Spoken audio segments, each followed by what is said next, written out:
El tema de fondo era la rentabilidad electoral. Y frente a varias derrotas consecutivas, lo que el PRI quería era conseguir un candidato que pudiera ganar las elecciones, que me parece muy legítimo, una aspiración muy legítima de un partido. Bueno, pues entonces este criterio lo debiste haber aplicado en todas las instancias y ámbitos del gobierno.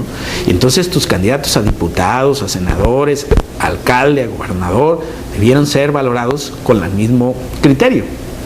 El problema es que parecer el PRI resolvió bien su candidato a la gobernatura, pero fue incapaz de definir un criterio similar para la elección de sus candidatos a alcaldes, para la elección de sus candidatos al Senado y para la elección de sus candidatos a diputados federales y diputados locales y a municipios. Y entonces tenemos un tema hecho bolas, porque ahora los priistas ya no saben si es la encuesta, ya no saben si es la relación con el comité estatal, si tienen que ir a México, si tienen que hablar con el candidato a gobernador, si tienen que hablar con los senadores. Es decir, no hay un criterio, ni hay competencia, ni hay un mecanismo que les dé certeza a los señores que se dedican a la política de manera profesional de cómo procesar sus legítimos intereses.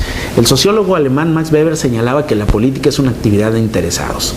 Quien está en política es porque tiene un interés. El que nos diga que está en la política porque no tiene intereses y que viene a la política a hacer algo así como filantropía es en principio un farsante, ¿no? Entonces, lo importante en la política es saber cuáles son los intereses, qué te interesa y por qué, razonar esos intereses.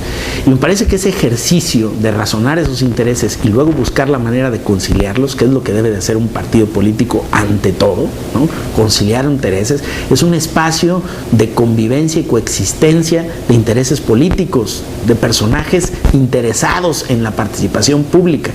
Y lo que yo he visto es una cerrazón, una falta de criterio, una falta de diálogo, una falta de reglas para procesar los mecanismos mediante los cuales se podrían haber conciliado esos intereses. Y bueno, el resultado es discordias, rompimientos, inconformidades, política de brazos caídos, patadas bajo la mesa. Es decir, a pesar de que socialmente el PRI encuentra su mejor momento para competir porque tiene un candidato electoralmente muy rentable a nivel nacional y porque tiene un candidato electoralmente muy rentable, bien posesionado en el estado de Jalisco, y porque el descontento en torno a los años de gobierno del PAN, a 3 periodos consecutivos, a casi 18 años de gobierno panista, también es muy fuerte, y porque lo normal en una democracia es que hubiera alternancia y no continuidad. Todos esos elementos le favorecen. El peor enemigo de esos liderazgos emergentes del PRI es su comité estatal del PRI, y por qué no decirlo en ocasiones su comité nacional, porque ante la incapacidad, ante el desgobierno, ante la omisión absoluta en la participación y resolución de los conflictos internos producto de esos intereses que no son conciliados, el comité nacional tampoco ha tenido una incidencia exitosa para resolver, excepción hecha de la candidatura a gobernador, ninguna de las otras candidaturas. Sí, fue el escenario del triunfo de Aristóteles, más por Aristóteles que por el partido, pero el PRI como tal, pues puede perder todas las demás instancias, desde diputaciones, presidencias municipales, en fin, puede perder cosas que ya tiene hoy. Bueno, Leonardo, es que yo no recuerdo un caso ni del PRI ni del PAN de que en Jalisco se pueda ganar la gubernatura perdiendo la capital del estado y la zona metropolitana. Es decir, es un absurdo, sobre todo por la proporción de votos que aporta la zona metropolitana de Guadalajara en razón del total de la votación del estado. Entonces, Guadalajara tiene 6 distritos, Zapopan tiene 3 distritos de 19. Ahí están 9, ahí están la mitad de los distritos. Si tú pierdes la zona metropolitana, lo más seguro es que pierdes la gubernatura. Ahora dicen el voto diferenciado. Bueno, pues sí, alguna gente sí vota de una manera para gobernador y otra para diputado, pero todavía es la menos. Es una tendencia ascendente, es cierto, pero todavía es la menos. Registrado estadísticamente, revísalo, ahí está, ¿no? Todavía es la menos. Yo creo que los candidatos del PRI en Guadalajara y Zapopan son muy endebles. No aplicaron el criterio de la rentabilidad que sí aplicaron a nivel estatal. Y todavía más dramático, hay un municipio de la zona metropolitana donde el PRI no tiene ni partido, que es el caso de Tlajomulco, ¿no? Donde no tiene ni candidato y no tiene ni partido. El dirigente del PRI en Tlajomulco trabaja en el gobierno de Enrique Alfaro, es el secretario de Desarrollo Social. O sea, la estructura del PRI le sirve ahora a una coalición de partidos antagónicos al PRI en un municipio importante de la zona metropolitana como es Tlajomulco. En Guadalajara, la señora Rocío Corona Nakamura es una mujer extraordinaria, trabajadora, que ha tenido una postura muy congruente en diferentes temas como diputado, pero que en mi opinión no tiene la talla del exgobernador de Jalisco, que además fue senador, que ha sido, ya no el panista, el jalisciense que ha obtenido mayor número de votos históricamente en Jalisco. Y aunque algunos digan que no es muy versado, ya podríamos entrar a hacer una valoración personal, que no es el caso ni es el momento, electoralmente hablando, es el candidato más rentable que el PAN podría haber propuesto para Guadalajara. Es más, si me apuras, hasta para el gobierno del estado si hubiera la reelección, ¿no? Ahora, ¿por qué Aristóteles no hace nada? Híjole, pues es una pregunta que no te podría contestar porque no lo sé, no tengo la interacción que me permita contestarte qué está pensando, qué estará pensando. Yo lo que creo es que el candidato a gobernador, a diferencia del viejo arreglo institucional de los 70s o todavía que estuvo vigente hasta principios de los 90, no opera en la actualidad. Es decir, aquí no hay gobernador priista, no hay quien ponga orden. Sí, funciona diferente en otros estados porque el líder, el primer priista de los estados gobernados por el PRI es el gobernador. El gobernador tiene la nómina y la capacidad, el liderazgo y el poder para poner orden en su partido. Pero en Jalisco hay varios PRIs. Está el PRI de Aristóteles, está el PRI de Héctor Bielma, está el PRI del Güero Barba, está el PRI de Trino Padilla, está el PRI de Rafael Llerena, ¿no? Entre muchos, el PRI de la CROM, ¿no? El PRI de la CNC, el PRI de la CNOP. Es decir, pero que tú me digas, hay un liderazgo que los aglutina a todos y que tiene la capacidad de tomar una decisión, procesarla sin mayor forcejeo, como ocurre en otros estados, no. Pero eso tiene que ver con que es un partido que no tiene un claro liderazgo, no desde ahora, desde el 95. O sea, no hemos tenido, porque no es el caso solamente de Rafael. Hombre, ese bajo perfil se ha vuelto una cualidad del Comité Estatal del PRI. Bajo perfil fue Javier Galván, Javier Guízar, Ramiro Hernández. ¿Cuál de ellos tuvo un tono contestatario con los gobiernos del PAN frente a todos los abusos? Ninguno. Más bien, desde que el PRI perdió el poder, el partido no ha vuelto a tener un liderazgo de talla que se comporte como un partido de oposición del tamaño y la representación política que el PRI tiene en el Congreso.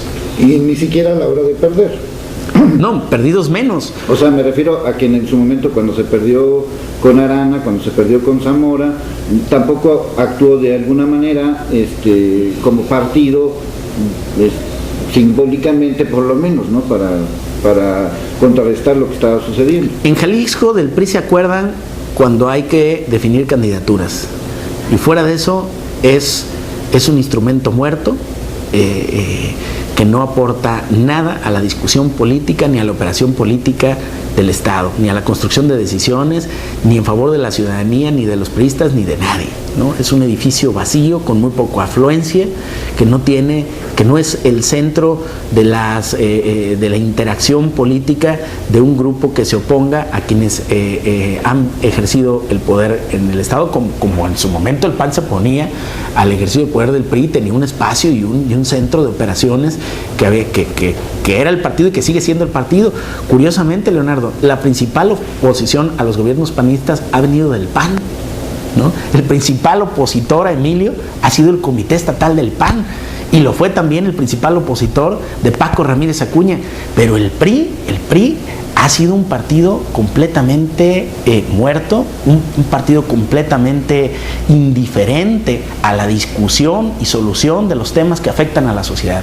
Ha nadado de muertito y bajo esa lógica ha intentado en 2 ocasiones anteriores recuperar el poder sin éxito. Y te recuerdo porque es muy similar la circunstancia. Lo hizo también con candidatos que eran punteros en las encuestas. En ese entonces Arana también era el rey de las encuestas, y Zamora, bueno, hasta una semana antes seguía siendo el rey de las encuestas, pero terminó perdiendo. ¿Por qué? Porque perdía en zona metropolitana de Guadalajara, ¿no? porque perdía en zona metropolitana.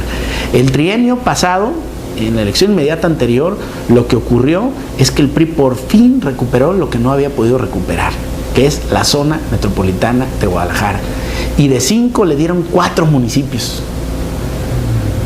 Pero esos 4 alcaldes fueron incapaces de juntos estructurar un partido político, una estructura de partido político que les diera soporte. Y hoy todos están padeciendo esa omisión que tuvieron en una estructura que simplemente responde a una época ya superada. Es como, tú vas al PRI todavía así, es como un viaje al pasado, ¿no? Porque la forma y los modos y los personajes que están ahí te retrotraen a 1995 en un manejo que no tiene nada de exitoso, ni de brillante, ni de presumir. Entonces, simplemente me parece que es una pena que los priistas, estando en posibilidades de competir con fuerza en la siguiente elección, a pesar de tener candidatos jóvenes y talentosos que han surgido y que han sido valorados por los electores de manera correcta, que han obtenido un número de votos importantes, que fueron capaces de arrancarle al PAN los gobiernos más importantes municipales del estado de Jalisco, que hoy ellos mismos estén enredados en la solución de sus expectativas electorales a futuro, en la solución de su legítimo derecho a competir por otro cargo de elección popular, porque no hay un partido que fije las reglas y los criterios para que esta competencia ocurra en el marco institucionalizado de un partido que dice que es revolucionario institucional, pero que en los hechos nos demuestra que es el partido revolucionario nada más, porque de institucional no ha demostrado nada. ¿Puede otra vez González Pimienta ser protagonista, aunque no lo quiera, de una derrota del PRI? Yo creo que sí, Leonardo. Yo creo que hoy hay una encuesta que publica un diario local en donde la diferencia entre el PAN y el PRI es ya tan solo de 10 puntos. Ahora, yo no le quemo incienso a las encuestas, pero creo que estas marcan una tendencia vistas en perspectiva. Sinceramente, advierto que hay toda una manifestación de inconformidad muy fuerte entre los priistas de Jalisco que harán imposible que antes del arranque de la campaña González Pimienta siga al frente del Comité Estatal del PRI. Eso es lo que yo puedo observar ahora, ¿no? Si la política todavía tiene lógica en este estado, ese señor no puede seguir al frente del partido.